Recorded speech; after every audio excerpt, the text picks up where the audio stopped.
Okay, today we're going to review the Google Ads audit tool, which we've created at learndigitaladvertising.com for you to help audit some of your Google Ads accounts and hopefully find some places to create more efficiency. This tool is pretty simple to use. It's based on Google Data Studio, so you don't need to know much about Data Studio though to use it. What you're basically going to do first is log into your Google account. That's important because once you do that, you're going to have the option to choose the ad account and the analytics account that you want to audit. And not until you do that will you see those options. So log into your Google account. Next, you're going to choose the Google ad account that you want to analyze, as well as the corresponding analytics account. And there's different reports that sort of blend that data and make it useful to you. We've already selected that, so we're going to jump right into what the report does. First, what we analyze are click types. So in Google Ads, you may be aware that sometimes you're paying for clicks on your ads to drive traffic to your website. And those typically come across as headline and site link clicks. In addition, though, if you have location extensions and call extensions and other types of extensions, there are other type of clicks you can pay for. So an example here is get location details. This is from a location extension, and you get an idea of how much you're spending and conversions and that. So a lot of times this will help you make decisions about whether you want to actually run location extensions or whether you actually want to pay for phone call clicks, that sort of thing. So we give you that view right up top. Next is the device report. So across your whole campaign, it just gives you a high-level view of different types of devices, costs, and cost per conversion. So this is going to give you an idea about whether you have opportunities to bid higher or lower on specific devices if the cost per conversion is drastically different. So just a quick high-level view about whether to check for those device bids and whether adjustments are needed.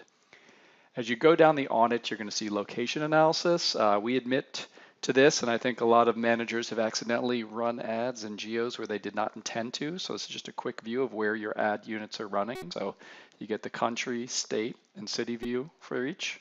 So very quickly you can maybe get an idea if you shouldn't be running in Texas, and maybe there's a quick change you can make to create some more efficiency. Budget cap analysis. So this is just going to pull in your campaigns where the budgets are capping on a daily basis, or at least somewhat. This particular campaign does not have one, but the idea here is to see sort of what's capping on budget, because if it's a great campaign with a low cost per conversion, you may want to allocate more budget to it. And conversely, if it's a terrible campaign, you may want to pull back on bids or do other things so that Google itself isn't capping the budget, but you can maybe spend that money a little more wisely at a lower CPC. The network analysis just shows the different Google networks. So whether you're running display, search, or with search partners, this is a sneaky one that defaults when you set up search campaigns. And you get that individual performance for each, so you can get an idea specifically and usually for search partners about whether to run on them or whether just to pull out and just run on the search network and that. So quick view there. So keyword analysis, this is like a really quick way to get a feeling for this account. You can choose different campaigns right here and get a quick view of what users are actually searching for. So, if you're taking on a new account or if you're doing broad bidding or anything like that, you may see search terms in here that you don't like. So this is just that very quick view to see if there are opportunities for efficiency to tighten up keywords, or if you're not showing up for search terms that you think you should, maybe to add them. So just a quick analysis tool there. The trend analysis just shows you clicks and conversions over time. So again, especially useful when you're just stepping into a new account for the first time. You get a general feeling for what that historical trend has been, and that'll tell a lot. And then over time, you can obviously track how your improvements come along. So the next and the last two sections are based on your Google Analytics data, and that's why you had to choose your analytics profile up top. And we look more at like a couple of common session issues that we see. First is the session deficit. So here we're going to pull in only campaigns where you're paying for more clicks than you generate sessions. And it actually breaks it down to the ad group level. So what that basically means is that someone's clicking on an ad, but they're not getting to your website. And there's a few reasons that that can happen. And the one and a common one that we see is just an incorrect, whether it's auto tagging not being enabled, or maybe your landing page is redirecting or something like that.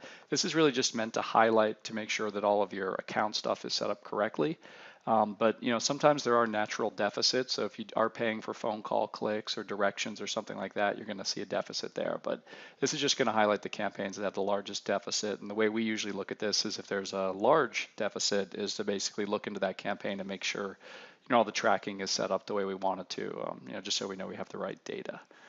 And the other one we look at is the bounce rate report. So it's basically just a quick view of your different campaigns with the bounce rate. So we'll look at campaigns that have substantial traffic and really high bounce rates. And in some cases it may be a squeeze page or something you're driving to, which is going to naturally have a bounce rate. But in other cases you may want to rethink any part of that sort of mix, whether it's bidding on the wrong keywords or the wrong landing page, that kind of thing. So just again a quick view. So.